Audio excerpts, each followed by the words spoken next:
Okay, I'm recording now. So yeah, basically what this is kind of like a dip your toe in the into the world of AI and uh, and what it can do for you in regards to your book cover and your marketing. Now, first off, let's go for capabilities. I'm going to share my screen, and we're going to go here. Let me know if y'all see it. Not, oh, yeah. Uh-huh. Okay, you got it. Okay. Yep. Now, what AI can do is basically it's an inexpensive way for us to kind of generate covers, especially in our case when we're just kind of starting out. We don't have thousands of dollars to head out and try to do different variations and such. So, what I'm going to kind of focus on today is how to do a book cover that is for a printed paperback. What we're seeing right here, an ebook cover, which by the way, these take a lot of memory, so it makes really slows down my PowerPoint. This is an ebook cover kind of created by through AI as well. What I'm also doing is my Facebook posts, as you can see here.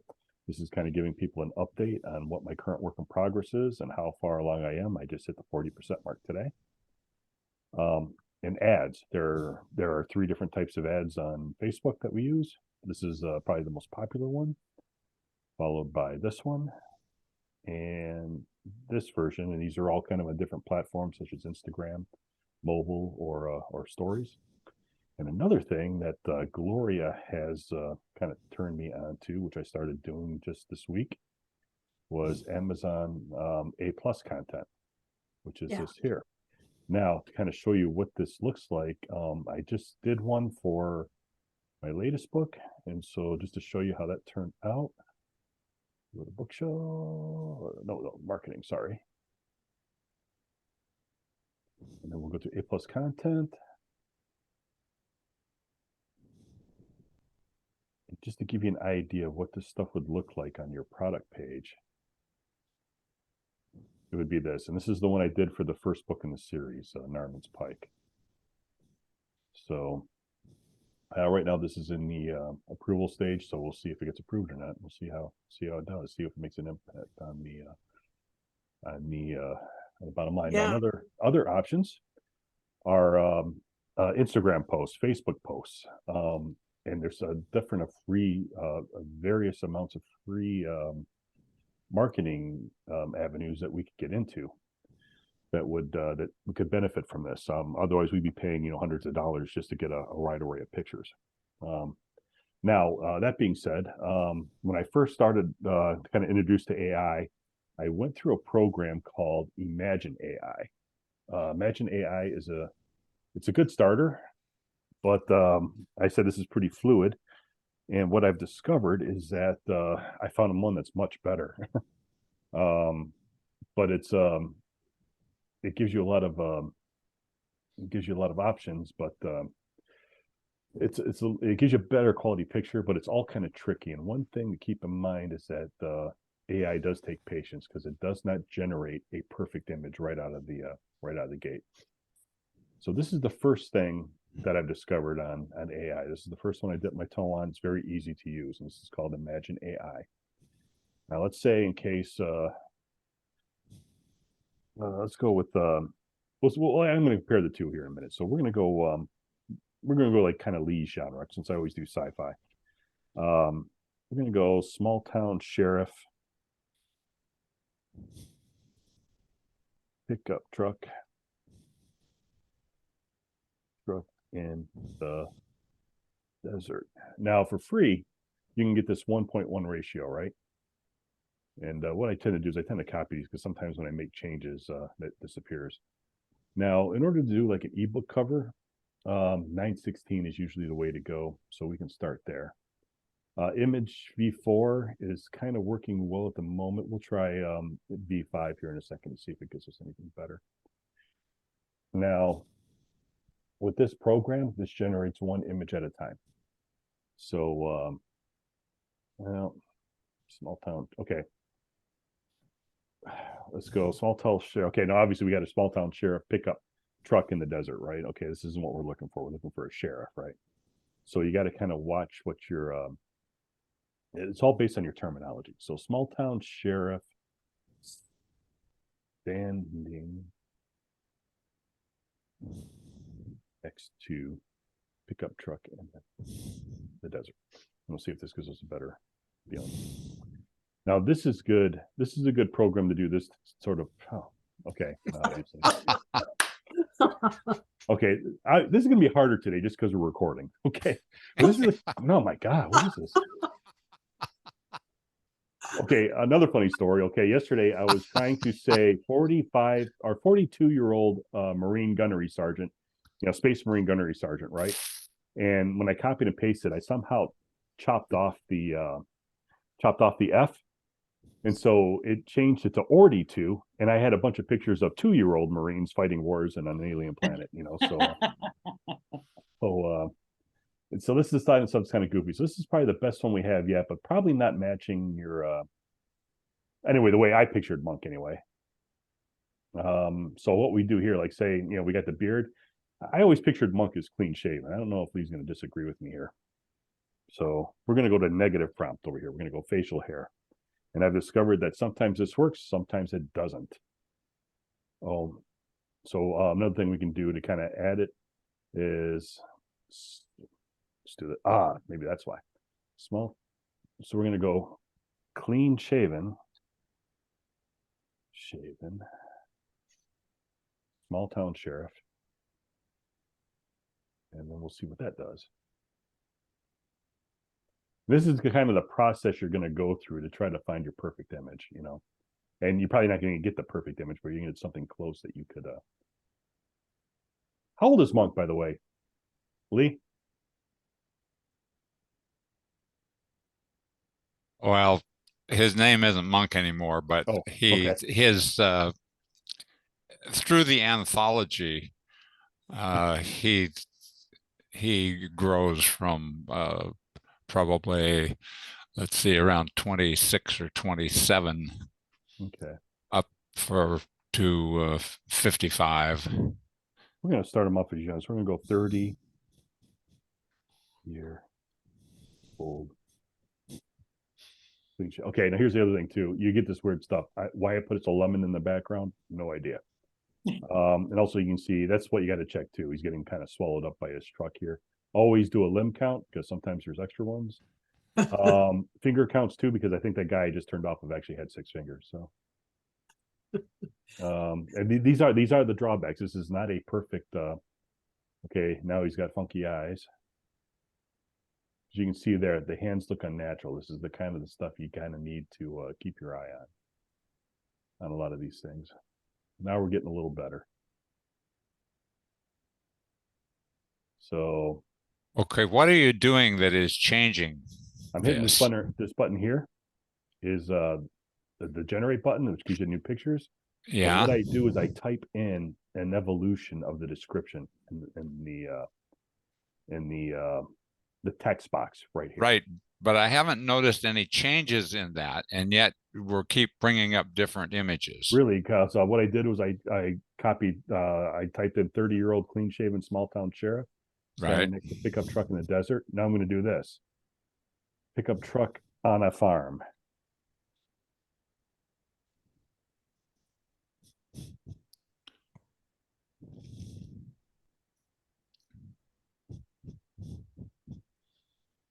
And then here we go. We're on a farm. But man, that is one ugly dude. Yeah, this is the kind of stuff you kind of look for when you're doing this. Now, okay, so now you're generating another picture. How are you doing that? Just by hitting the generate button? Just hit the generate button, and which is telling it that you didn't like the first one, what you want a second one. Okay, that was what I was curious about. Right, now if you get to the if you want to look at your history, you've got a box up there and you can kind of look up and down. Oh yeah. Now this program here, it doesn't give you the best results, but it allows you to easily kind of manipulate your searches until you get kind of what in the ballpark of where you want. The next one gives you a much higher quality of result, but it's a lot harder to work with. So I'm just going to show you that one just to kind of give you an idea of the different sorts there are. Okay. Now we're going to flip over to here and go to Mid-Journey is is my new favorite. Now, the one before, it costs about $100 a year, and you get pretty much unlimited images.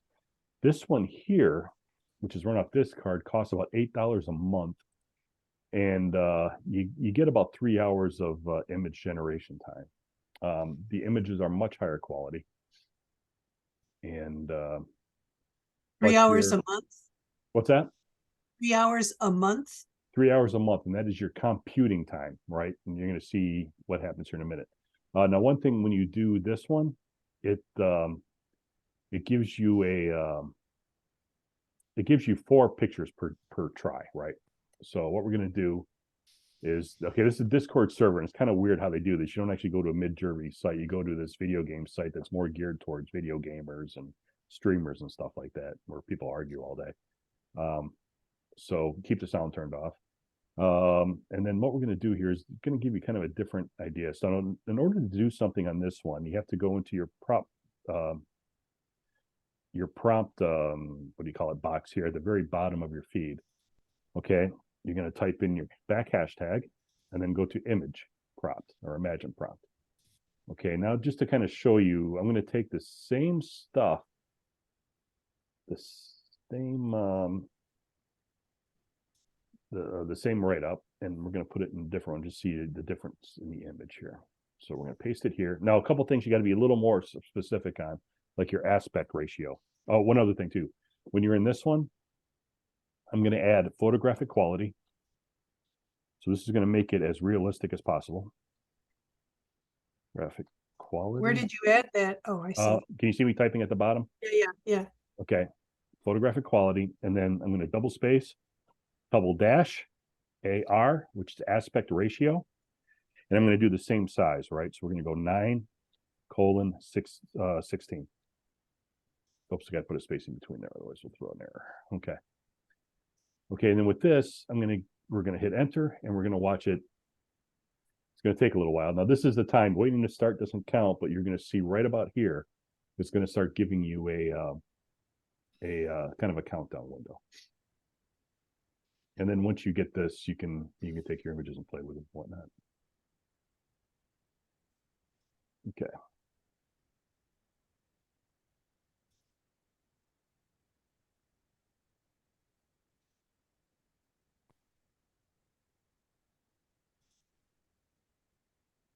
You see them kind of generating as they go there. Yeah. And right now I'm just speaking so we don't have silent space on the feed. It's kind of a broadcasting trick. So, okay, now when you, Oh yeah. now you can see it's a much better quality. We'll kind of expand them by going into our browser.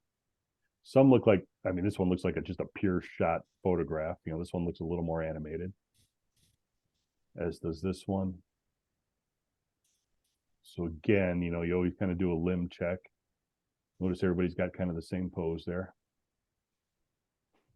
Now, to give you another idea, like say we'll go back to, now changing this, you know, is a little bit harder because say you can't just type in something new like we did on the old one. If you want to change a parameter on here, you're going to have to copy your text. It's not as user-friendly, but the results are much better. Oops, that's a mistake too. Don't right-click because it just kind of messes everything up. So highlight it and go Control-C. Like I said, everything here is done just a little bit harder than it is anywhere else, but the results are a little bit better. Now, say we're doing like that A+ content we were talking about before. You want something really long that you can add text to. Okay, that ratio is actually 194:60. And so I gotta wait for this one to hit. Now, once we get a picture we actually like, we can do some more manipulation, and that's kind of where I'll show you in a minute here. Actually, I can kind of show you. With this one. This is just a demonstration. We're going to pick this left picture here. So left picture is U1. Now, two things you can do. This is upscale. So this says, I like this picture. I kind of want to do some stuff with it. We're going to pick that one. Or if you like that general style, but it's not quite what you're looking for, you can also do V1, which will give you 4 more variations of that photo right there. And so now that we have this upscaled one, say we want to zoom out, because it's a little crowded, we want to put a title in there or something. So we'll zoom out ×2. And then when you get to like ones that are more horizontal, you can also move this back and forth or up and down. A fair amount of warning on that one is that a lot of times if you have a face in the photograph, it'll move you back and then put some other face right up close and personal in your field of vision. We don't really want that. So anyway, I don't know why it's doing this to me because I already paid for my free version. But anyway, now you have more of like a sideways view. So this might work better for A+ content and whatnot. So now we zoomed out, and this is what we got. So we'll open it up in our browser so that we can see better. Wait a minute. I think I was a little premature on that. It might not have been done yet. So close that out.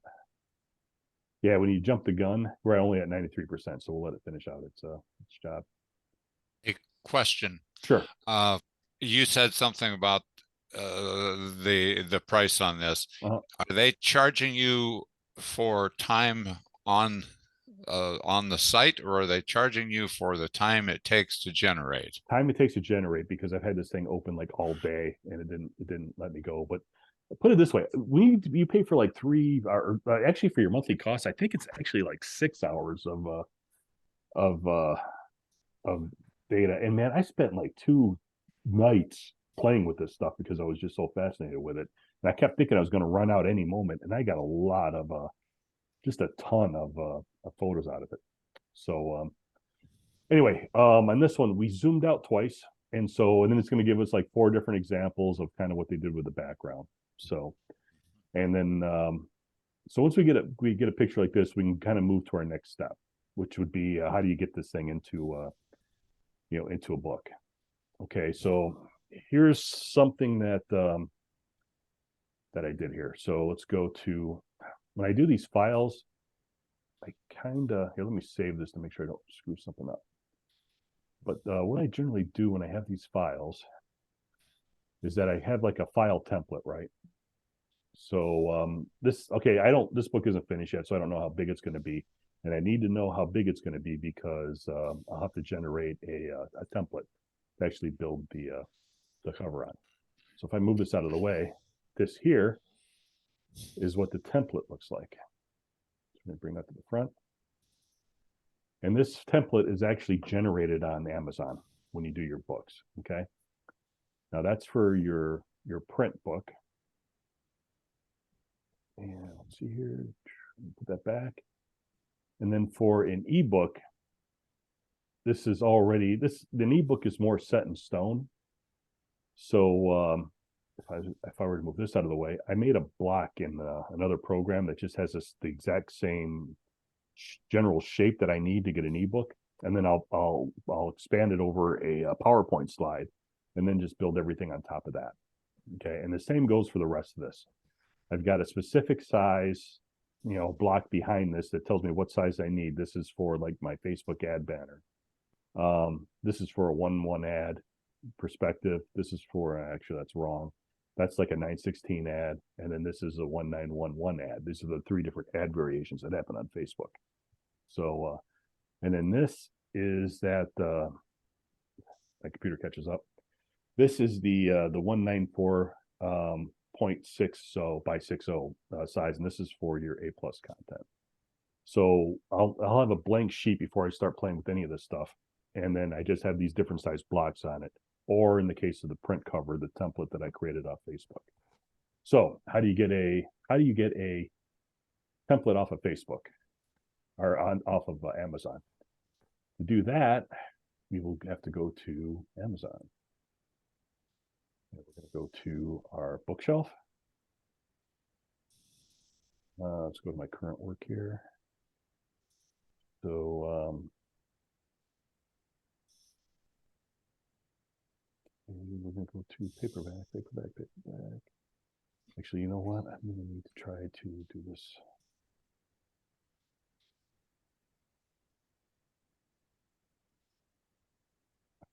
Manage series, manage books. All right, let's go print book details.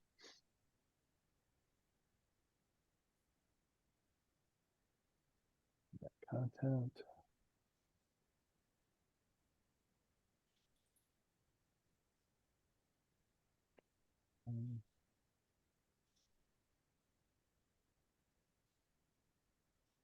It should be, oops. Right here, download a KDP template here. So click here. Your binding type, you're going to go paperback. You're going interior type, you're going to say, you know, black and white. Your print type, we'll pick cream paper. This one I always get, I can't remember how this goes. This goes right to left, I think. Because it's counterintuitive. The one that you don't think it is what it is, right? So we're going to go 6-9. And don't get me wrong, 8, full disclosure, I've created, even though I know what a book looks like, I've completely went through the entire process on the wrong way and had it basically made it backwards book cover. Now, the most important part of that is this one. How many pages do you have? Just for grin. I don't think Leah's as long-winded as I am, but we're going to say 387 pages. Then you're going to go calculate the dimensions. Okay, after you do all that, it's going to spell out all this detail. It's going to tell you what you need. And then you go download template.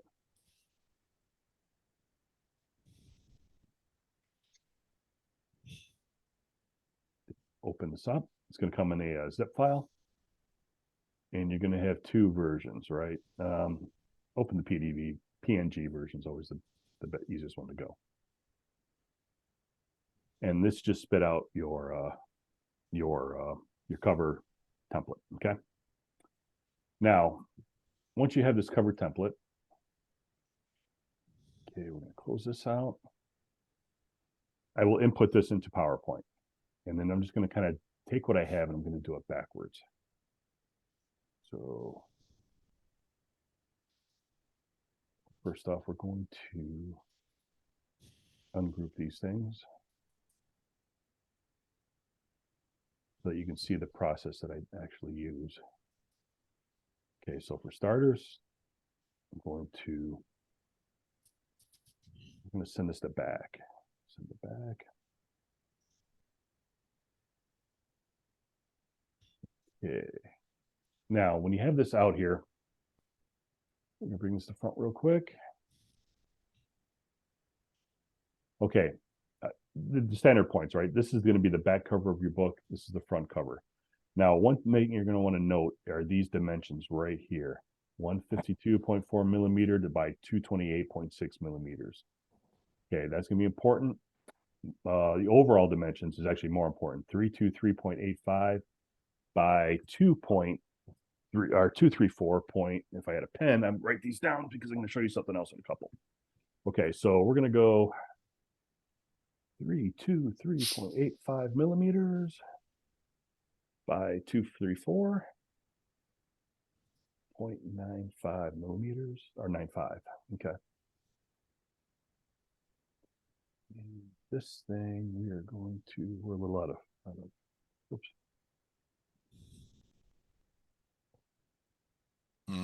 Okay.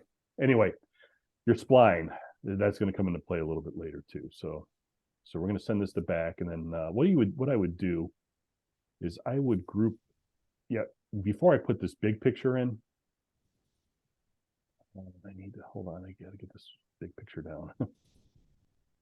Got it in the wrong location.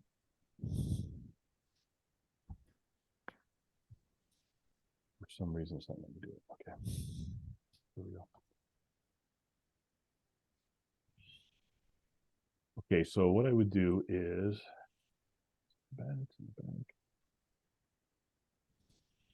okay. The first step I would do is I would take make a box, which can be done like shapes, and then you would basically put a shape over this this box area. Okay. Then you would generally say make it black, so you change your fill. And then after that, you want to do shape effects. Well, it's probably easier to do it this way. Format shape. And then you want to go to your fill, and you're going to play with something like transparency right here. And as you can see, as you play with that, your text will come through behind it. And you're going to want that because you want some background behind it. Okay, then after you've done that, then you'd kind of play, you put your text in here, make sure it fits between the lines well. And then whatever data you want in here. So the spine's usually the hardest, so usually start there. And then you will play with your graphics as far as what kind of foreground pictures you want. Your title, your subtitle, your series information, author information. Of course, any foreground pictures over here. You want to do the same thing with your background. Because you're going to have an image back there, so you're going to want to put something that you can kind of see the image behind it. You want to make sure you place nothing here because that's where your barcode's going to go. And then your blurb can go in here in another picture. Okay. Hey, Jim, Yep. your Yes. spine is actually written the wrong way. You are correct, because I just looked at my other books, and yeah, they're good because I corrected that. I didn't correct it on this file yet. Luckily, Okay. Brenda, this book hasn't been published yet. So, Yeah, I just happened to look and I thought, I don't think my titles go that way. nope, they don't. And in fact, okay, let's see here. But of course, we can always correct that. You know what? I'm not going to correct it now because I'm not going to save this document because I'm gonna be messing with it so much. It's probably going to be out of whack by the time I'm done. But yeah, you can do your manipulation.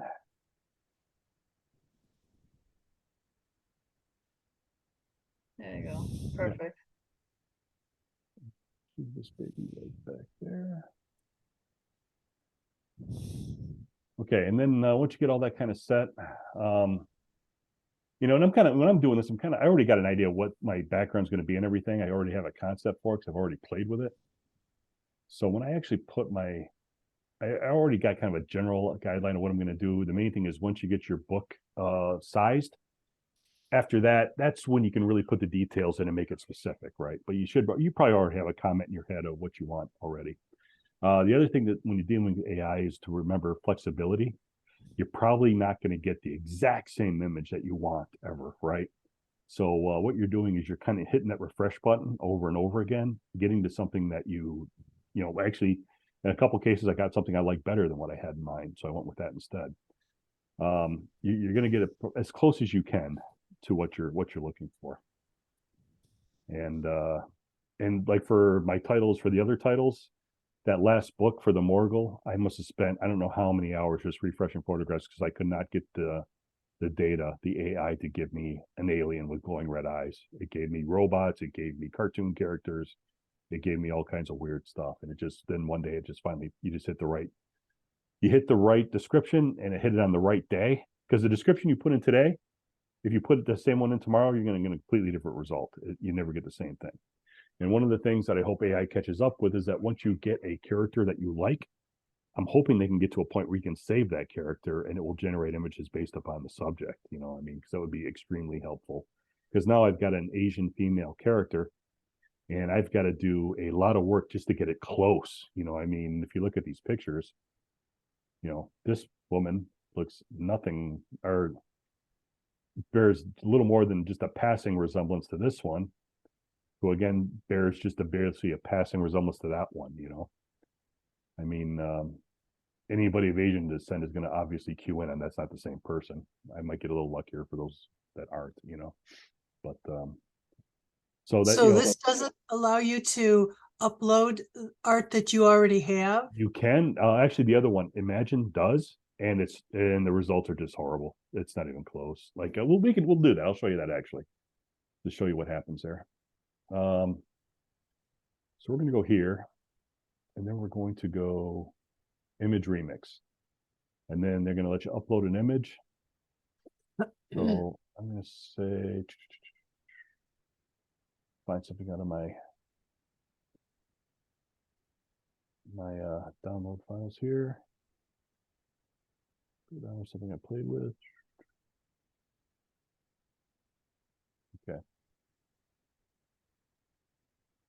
Okay, so we'll go that, just a random dude. Okay, so that's the image that you're going for, right? So we're, so we'll say something like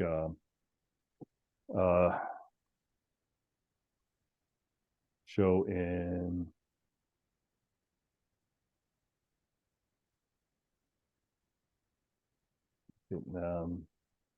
show character.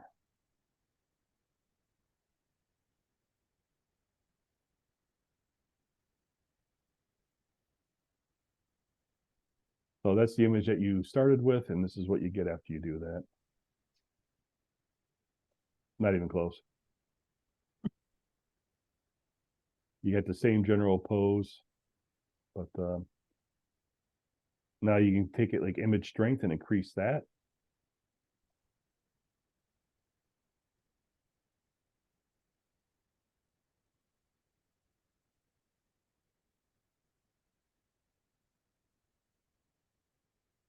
We're a little closer, I guess. But actually, I've never seen it come this close. Yeah, that would be really unacceptable if you were trying to, if you have a character that you're running consistently. Yeah, I mean, okay, now look at this guy. No mask on, Yeah. goofy guy with sunglasses, right? No, and that's exactly right, Lee. That's a biggest drawback of this thing. And even a lot of my main characters, again, I'm really only getting a passing resemblance, when you try to run the same stuff over and over again. Now there's a program, there's Photoshop, which can actually compensate for a lot of that stuff. It's an image fill, so you can actually, what you can do is you can take that character and you can actually put him in different backgrounds, very easily. Now the problem is that I tried to purchase the Photoshop program and to run it because what it does really is mind blowing.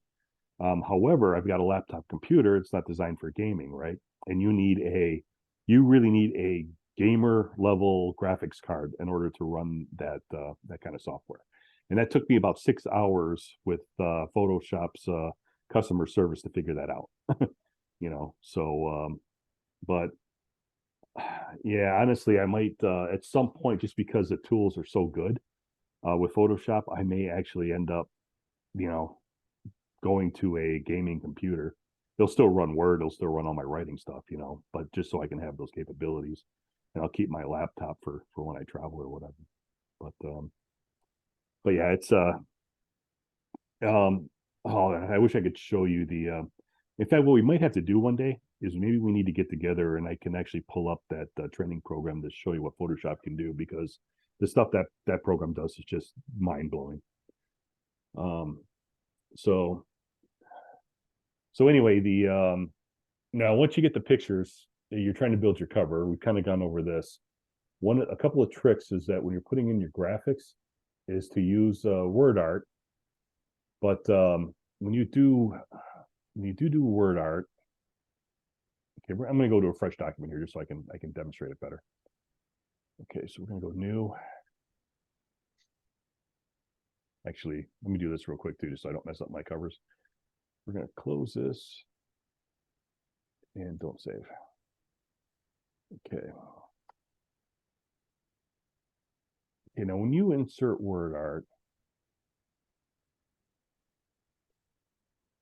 okay,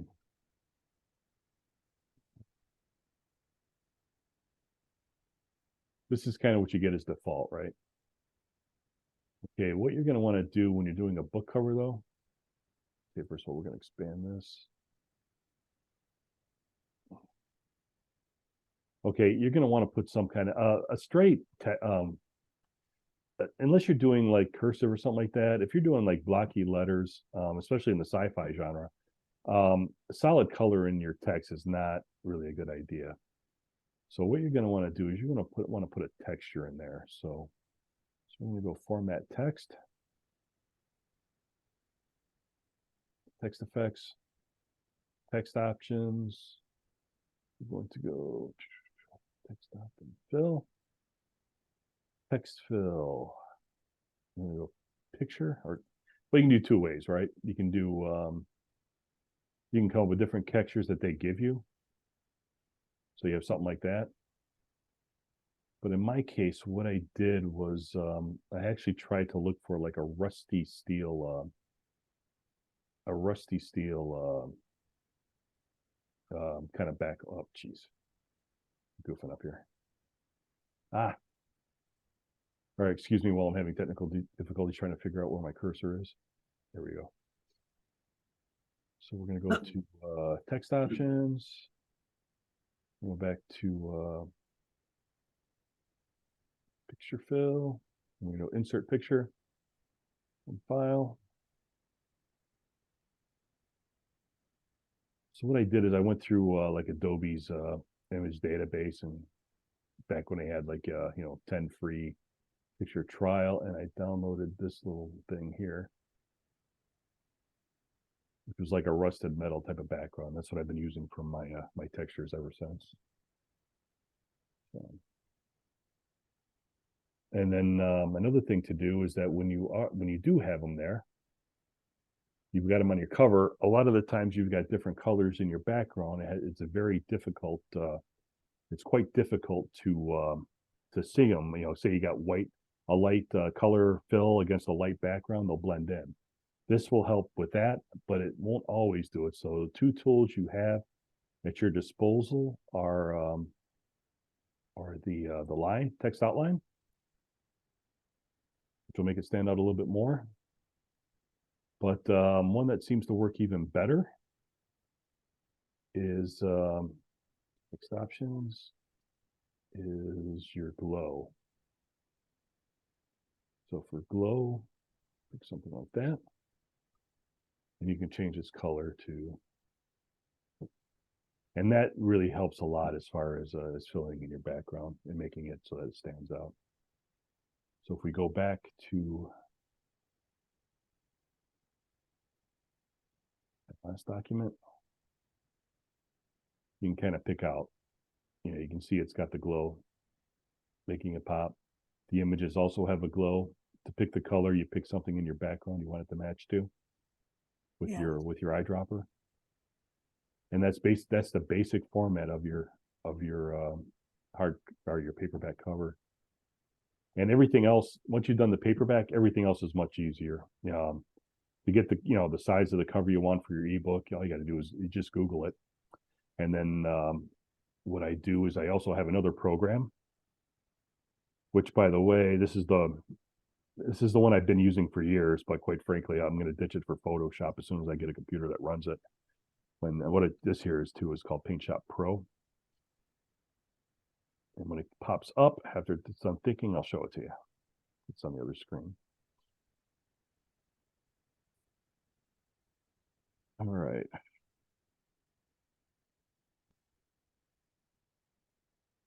Okay, so Paint Shop Pro. It's a good program. It's suited me good for years. It just doesn't have the same capabilities as the last one. Now, when I pull up a new document, if it ever decides to think, I've got a lot of different templates that I use, right? A+ content, book B&B ad, ebook cover, Facebook banner, Facebook ad square, Facebook carousel, MailChimp long photo, Twitter photo. So just different. I've got different templates here that I'll use. Now, if I open one of those up,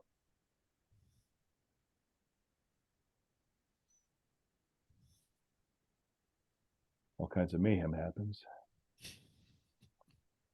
And then I'll just, color this.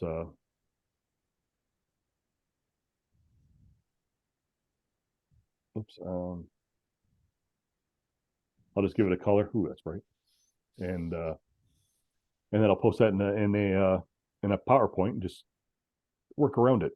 So now, after all that's done, of course, and you say you do have a paperback. Okay, ebook's really easy to check. It looks the same on your computer. But you always want to get obviously an author copy to see how it turned out. I did get author copies of my most recent ones, the covers I made. They look outstanding. Now there's one final step before you can get a hardcover, or sorry, a paperback copy into an Amazon book, and that is it's got to be saved as PDF to print. Okay. There's only one program that I know that can do this. And again, it's about $100 a year subscription. If you ever get to that point, don't pay $100. Give me a call, send me an email. It takes 30 seconds. I'll do it. No problem. Just, so what it is the program is called Canva. Oh, yeah. Okay. So, and you can do all kinds of stuff on Canva for free. You cannot do this. And granted, $100 a year, it still saves me $500 on the covers that I generated by myself. So what you're going to do is now remember I told you to write down that size before. Okay, so I got it written down. So what we're going to do, these are millimeters. What you're going to go by. So we're going to in your width. This is where you're going to take that stuff you wrote down. That's when you got your cover size, and you're going to put this in here to make a book cover. So 32.3.85 width by 234 point. Ah, shit. Shoot. Excuse me. I should be putting that on YouTube. Okay. Either way, this is not going to be correct, but it's all right because we're not making a real cover anyway. So what I'll do is I'll just put in one of my old covers and we'll fit it in here. So we'll do this one. Okay, so what you do is you have your, you're going to group all your photos together in your PowerPoint presentation. You're going to right click, save as a picture, save it as a PNG file. Okay.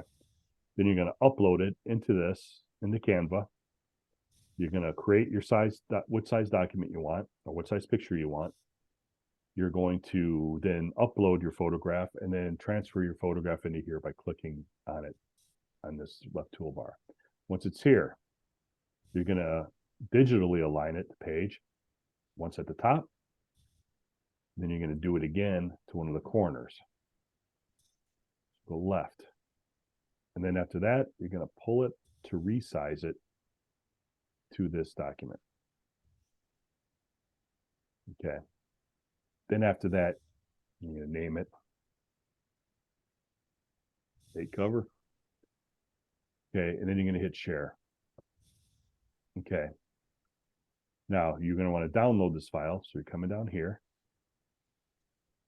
Okay. Now where it says PNG suggested, PDF print is where you're going. So right there. Now this is going to give you a couple of options. Right here, you got RGB. This is really important because it defaults to RGB. You don't want to print on RGB. What you want to print on is CMYK.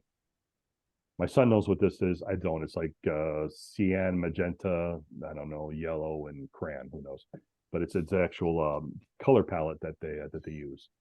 Then after that, you're going to download.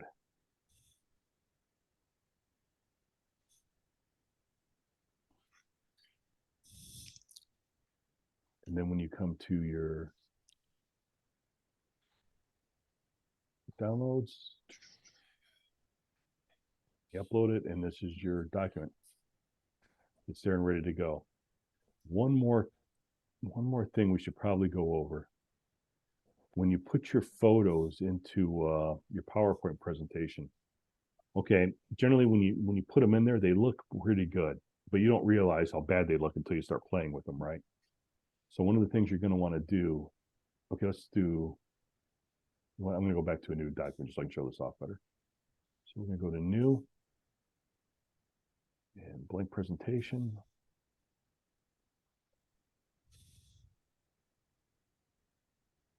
Okay, now remember we told you about these different types of pictures here. So what we're going to do is we're going to find the one that by the way, when you're playing with this too, so you're going through some of these pictures and you see what AI can do. You'll see a bunch of people creating some really neat stuff. So, and a lot of times when you see something really good, you can kind of look at what they've written and kind of take note of it and try to emulate it somehow. Okay, I gotta find the pictures I generated. That's the other problem too. There's a million people on this thing at once, so You got to find your stuff. It's not too bad when you're doing it in the moment. But if you walk away for a little while, you get buried pretty quick.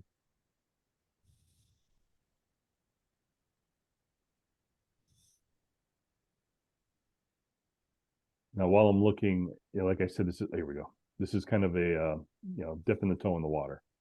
So we're going to pick just one of these because we're waiting that to arrive. Like I said, I'm learning a bunch of stuff. In fact, I just went through the Mark Dawson, how to make a book cover. And my God, that was just, it was pretty amazing. So the stuff you can do with just Photoshop and an image library, they didn't even touch on AI at all. But so we're going to go insert a picture.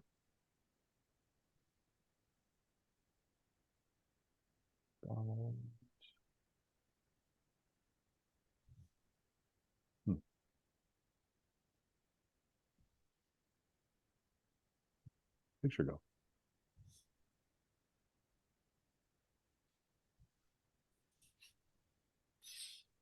Okay, hold on here. Something go wrong. Save image as. Yeah. I keep wanting to move that cursor out of the way. Yeah. Yeah. Okay. All right. Now here's a picture we got. Okay. It looks like, actually, looking at it, looks like a pretty good picture until you start playing with it. Okay. Come on. Not let me come here. Picture tools. Okay. For some reason, this is not letting me play.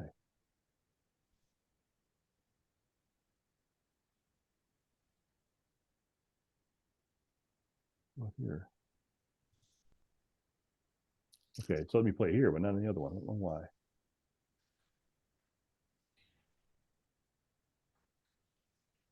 Here we go. Okay. Here's our picture. Here's where we're at default, right? Now here's where we sharpen and soften. That's a little too much, so we come back one. And then we go to other palettes here. And this is where it really pops on, you basically hit presets and it makes it look much better. Doesn't seem to be working on this one though. It almost seems like. So let's go, okay, we got default here, so we'll do it another way. So picture correction options. So we're gonna go to sharpen. We'll sharpen up a little bit. Get a little more brighter. Give it a little more contrast. Okay, so as you can see, we got that definitely makes it a more clearer picture. And the first time I did this, I ordered an author proof, and it was of the Narman's Pike. And you know what? It looked really good in PowerPoint, but when I got the book, I was kind of blah, And the difference was doing exactly that. You walk in and you do your sharpen, your contrast, and everything else, and it really makes the images pop out very vividly. So, and that's kind of the gist of it. I have a question about the background. Sure. On this particular one, Mhm. The she one, it looks like you used several different things. Is that correct? What do you mean? That the part that's below where it looks like buildings, and Mhm. then the thing up above looks like a space thing. I mean, were those two different pictures No. that you kind of? Nope, that was one picture that was generated off of Imagine. It was the one that's the my least favorite of the ones. So let's do let me give you an idea here. So I'll try to remember what it was I typed in that. But we'll go to 16:9. Now, if you're doing a background on like Imagine, 16:9 is kind of the image you're going to want to go for. So this one, I think I did something like alien space. One.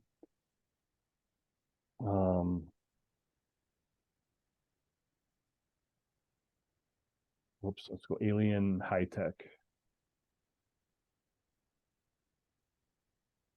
Space Slum. Jungle. Alien.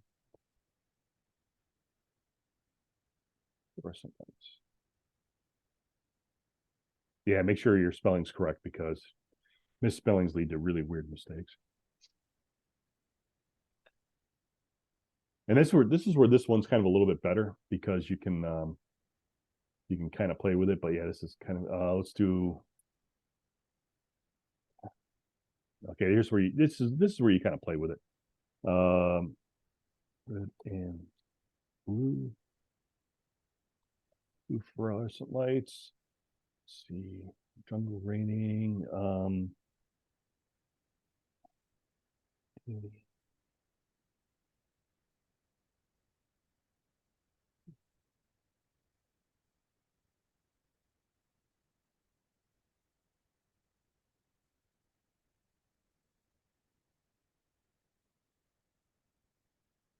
Yeah, like I said, most of this is it's just a kind of an exercise in constant regeneration just to see what you get. Mm-hmm.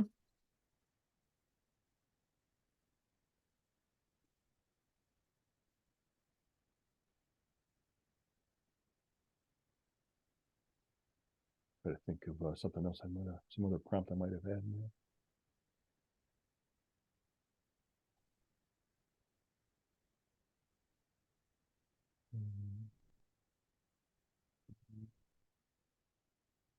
Let's see here.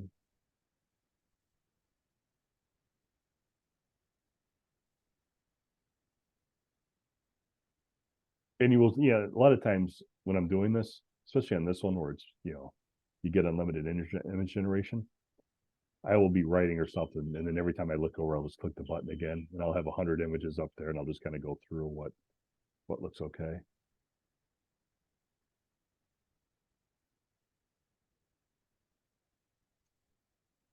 Now you also have another one in here is that they do have these are always evolving and they're getting better all the time.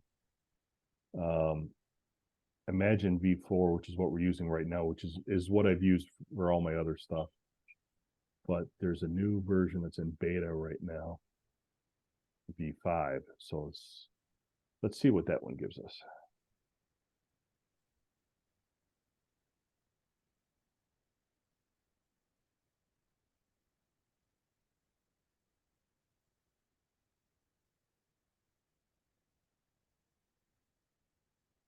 And as Tom Petty said, the waiting is the hardest part. I see a serious learning curve with about 5 programs that most people don't use. Yeah, no, it is for sure. Okay, this is getting a little better. No, yeah, you're right. In fact, yeah, first of all, the programs, the AI generation itself is that's a constant learner just on its own, right? The other program, actually, I don't use Corel that much. I've been using PowerPoint. However, I did use Corel on one thing, which was the crosshairs. So sorry, I got my dog trying to play with me right now. The crosshairs I actually downloaded from an Jenny. Sorry, dog just ripped my earphones out. And anyway, I downloaded a crosshair picture from the net, and then basically transposed it over the other picture I downloaded, and that was done in this program. So because that's a whole different thing, right? Because you have to erase the background, which is kind of another skill. Not that hard, but it takes a little finessing as well too. But that's the kind of thing you need for some sort of image manipulation program, which would be PaintShop Pro, or it would be or Photoshop. I think Photoshop is less quirky, frankly. It's a better program than PaintShop Pro, what I've been using so far. The bummer is though, when I do go to Photoshop, I've been using PaintShop Pro for years. when I do make a switch to Photoshop, I could have to learn it all over again because it's not set up the same. So, but the results I think will be worth it. Photoshop has been around for a gazillion years. It has. So it's Paint Shop Pro though. You know, they Yeah, both, you know, they've but both been around. Photoshop was always recognized as the premier. Yeah, and you know what? After seeing what I've seen lately, I agree with it. I've used Paint Shop Pro just because I know it. You know, that's what I kind of started off using. So I didn't want to relearn another program. But you know what? If you're going to do what we do, Photoshop is going to be by far the best program to do it. Yeah. Okay, so you used Image AI and then what was Imagine AI. I'm sorry. Yep. Imagine AI. And then Mid Journey is the other one. Mid Journey. Now there are several programs. Leonardo is one that looks promising. Photo. Honestly, I just haven't gotten to them yet. I don't know which ones are the best. So far, Mid Journey, from what I've seen, is the best for what I do. Leonardo, based upon what I'd seen, I think would probably be more suited to Brenda. So with the fantasy stuff and the you know, the ghostly stuff, horror. The characters seem to always have that glow to them, you know, in the background and kind of dark settings. So, the Imagine one, the first one I started using, it's honestly, it's probably the first one that showed up on my search engine. So that's the one I started playing with, and I didn't. And I was so impressed that I didn't go much further. Right, didn't realize you could go do even better. So I'm on Mid Journey right now is my new favorite, but that can change if I find another one tomorrow.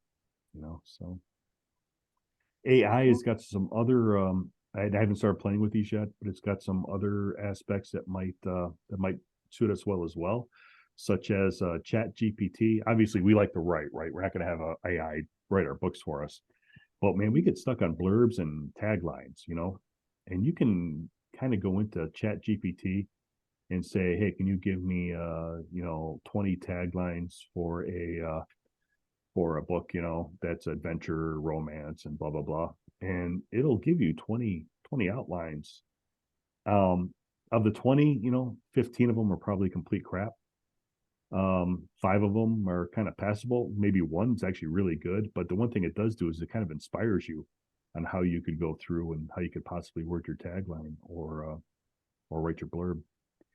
And in fact, the last few blurbs I've written, I've used the AI that is provided by the cover creator Damon Za.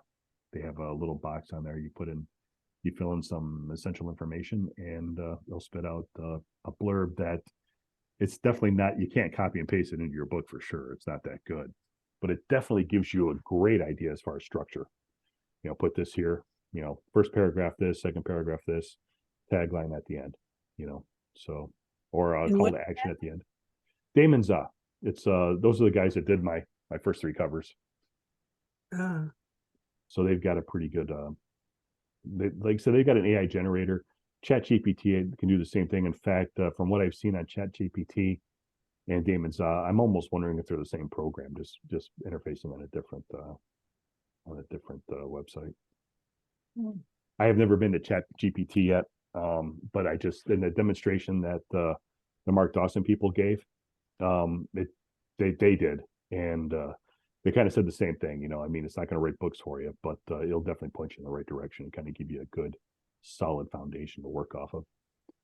So, and of the samples that they gave, I mean, one of them was, he goes, you know, that one you could kind of take and go put it right in the book, but you know, that's a lucky shot. The rest of them are just more inspiration. So, but still useful. I would say you're writing a blurb using Damon Za's Chat GPT probably took my combined effort from 2 weeks down to, you know, a couple of hours. So, because blurbs are one of those things I will hem and haw over forever, and not be, even when I publish them, I'm never satisfied with them. Still not really, but I'm a little more satisfied than I am before, you know. So it's weird how we can write 120,000 word novels and then struggle over a 200 word description. I don't know why our brains aren't wired that way. It's because it's business, it's marketing, selling. You're right. And yet I've yet to meet an author that says, oh, I love doing blurbs. I mean, it's kind of a universal hated task, you know? So, yeah. But so yeah, we've definitely got tools in our disposal. And like I said, this isn't the best class. This is just kind of a no, mainly because God, there's so much more. The one thing I have learned in the last couple of weeks is how much I don't know. And there is a lot of potential here to save us all a lot of cash, and we just got to figure out how to use it. You know. So, And what were go the ahead. programs that Dawson talked about? Dawson, he talked about Midjourney and Chat GPT. He also touched a little bit on Leonardo, and Photoshop is the main one. Photoshop has a really good tool. For instance, the main reason I wanted it is that, say you've got a character and you want to put them in different scenarios, you could take that character and just cut them out and put them in, instead you had them in a jungle one picture, you can put them in a desert the next. And you could take say you want to do one of those long A+ pictures, you only need, a small square, you plug it in there and you highlight the blank area around the picture, and you just say fill with generative AI, and it'll fill in the blanks, and it looks like it was taken as a full picture. There's a similar feature in Canva, but it is really bad. It's not good. I mean, obviously they had a lot of catching up to do. I tried to do it, and my picture looked like a photographic picture, and the rest of it looked like a poorly drawn cartoon that was done by a cartoonist in the throes of an epileptic seizure. So, but like I said, there's still a lot of stuff to uncover. So now, different genres are going to work differently, right? And obviously all the stuff I'm doing is for science fiction. Like for romance, I've seen a lot of cool stuff, as I'm waiting for my stuff to unload on Midjourney. You can probably get your Regency romance stuff to do just as well. They've really done some amazing things. And I'm sure Brenda stuff, you could do it on that as well. And even if you get weird, I was going to make a Christmas card out of it because I had an idea. So I mixed Santa Claus with H.R. Geiger from the Alien series. That was interesting. So, Oh my God. yeah, so it's neat. You can do a lot of neat stuff with it. So, the other main warning is that yeah, it can definitely take you away from your writing because I wanted to get a chapter done, and next thing I know, I spent 2 days messing with pictures. So. Mhm. So that's kind of what I got. I mean, obviously, it might not be a bad idea. And if all of us are kind of playing with new technology, I mean, we kind of touch on it in our weekly meetings, but if we find something that's really interesting, maybe it would be a good idea to do an extra meeting here or there just to kind of catch up on some of the tools. Yeah. So, in which, by the way, Gloria sent off an email about Black Friday deals and Cyber Monday deals. Plotter is 30% off right now for the next couple hours. And I've kind of wanted to try it, so I bought it today, and I'm kind of impressed with that too, actually. So, Yeah. okay, any other questions or? You said that you got the backgrounds from what? From, The background I got actually from Image AI for this one here. okay, so you just wrote it in, whatever you wanted, and that's Right. where it, okay. Yep, kept playing with it until I got something that was close to what I wanted. Actually, this is kind of similar, so Yeah. I have a question. sure. You set the aspect ratio when you started, Right. but generally speaking, like things get pixelated when you make them bigger. Mhm. Would it be, or could you start with a larger aspect ratio and make it smaller without? Absolutely. And in fact, like for instance, let's do this real quick to show that. I'm just going to download this picture real quick. And we'll go back to this book. But I can guarantee you this was a much larger picture than what's on there. Okay. Okay. So again, let me save just so I don't mess anything up. And then as part of the same question is there a way, what program do you find best to get it to the aspect ratio that you need for exporting into Amazon or Right. some other place? PowerPoint is probably the easiest. Okay. So we're going to go here like from this device. Okay, this is already bigger than that book, right? So what I would do is you would kind of want to center it kind of where you think you would want it to be. And then as you're going to crop it, right? Yep. And then this will kind of put you, now you can kind of see the stuff behind it. So you want to go this far. Yeah. And then you want to go this far. And I think the top and bottom are pretty much already set. Oops, what happened there? And then I'm going to send this to the back. And I've repositioned the things all over the place too. So it's like sometimes what you'll do is you'll recenter them. Yeah, actually, not even shrinking them, you'll enlarge them. Because see, I don't want that car there, right? It kind of looks out of place in a futuristic environment. So in that case, I would probably just shift this over here and then expand it until that car is out of the picture. Right. Okay. And then There you go. and then Okay. copy, then you'd crop again. And these pictures actually come out fairly high resolution. So they're oops, oh, thing is right in my way. Okay. So we'll crop this one down.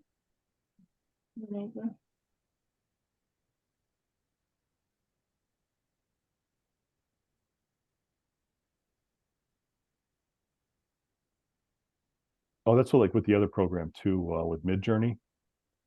If I see something I like and it's not like in the spot I want, I'll just keep zooming out until I got a big enough picture where I can play around with it and get just that Okay. portion that I want. So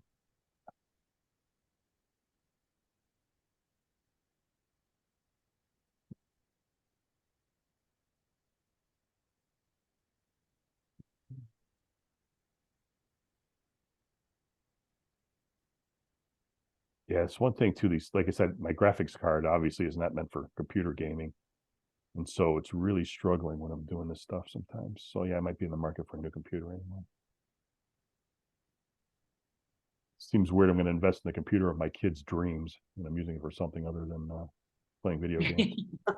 So, but yeah, so that's how you just expand it. Obviously, it's not the perfect perfect expert. That's the way you would kind of, that's that kind of the workaround for it.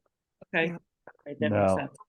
now when we talked about like the AI, or sorry, the Amazon A+ content, that's kind of what I did there too. Was I really had to expand a lot of these pictures way up just so I can cut a little bit of it off and put it in the A+ content. So, and like anything else, the more you play with it, the more you learn about it. Because I definitely have zero graphic design background, so it's just all trial error and having fun. It's like being able to paint pictures without being able to paint, So, is anything else?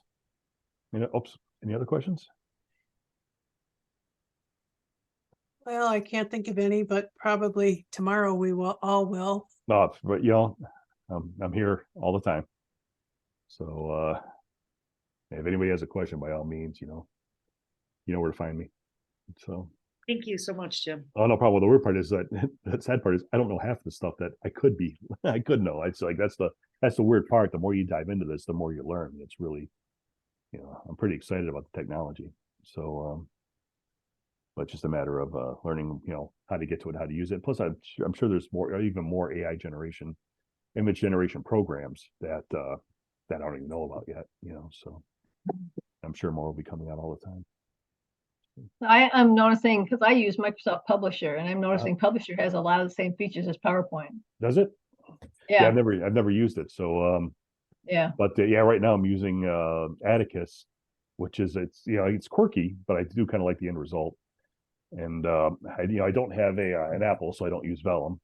So yeah, so it's and I think that Atticus has even more of the like the decorative, chapter start designs than Atticus does too, if my understanding is correct. I think Atticus had like 4 or 5, and you've got a couple, I think a dozen or so on Atticus. So cool. But but no, it's neat. Yeah, and as we're going through the Mark Dawson stuff too, and I'll keep you guys updated. I'll tell you right now, just from what I've started, it is really worth the money that you pay to get into those courses. I haven't done the advertising yet.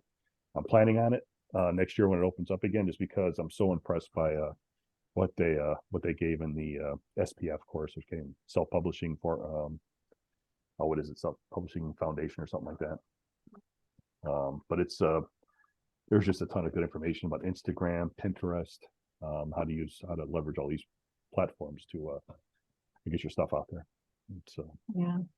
You know, I think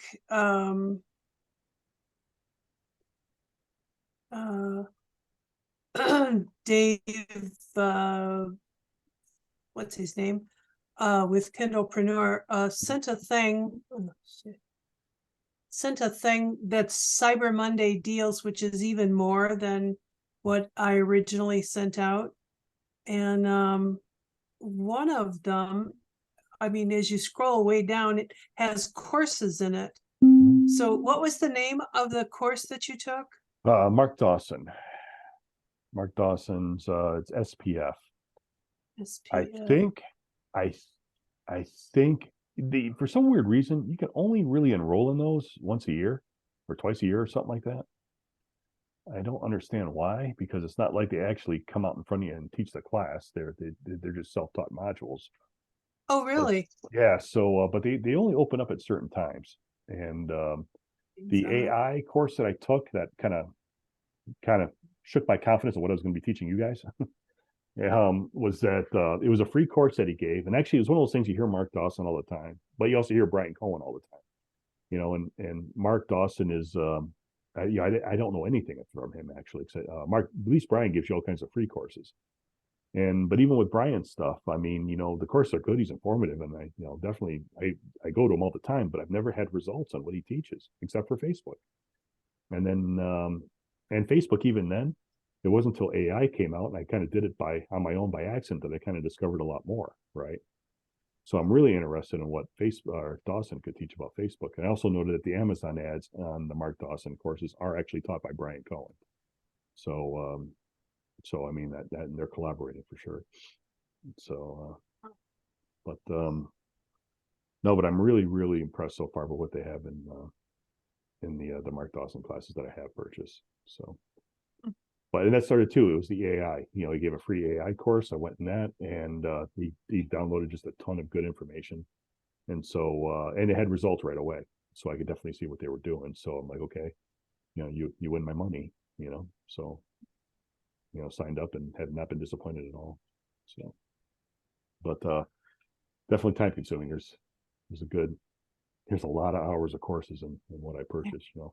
But the cool part is you got them forever; they don't go away. So yeah, but so definitely planning on doing on the advertising one next. So. And in the meantime, I'm out of pictures for the month because I've been playing so much. I had to buy extra hours just to get through the course, or just to show you guys this. Oh, that's the other thing too. If you do run out of hours, you can purchase more for I think like $6. So they'll give you a couple of free hours. So I had to, I got my notice like yesterday. The day before the course, I ran out of pictures. Like, so I had to get some extras. So, well, thank you. I appreciate it. And we'll look forward to being able to check this out and send this to everybody. So I'll try to figure out. I got it recorded. We'll stop recording right about now, and then figure out how to get it uploaded. So on that YouTube account that I forgot I even had. So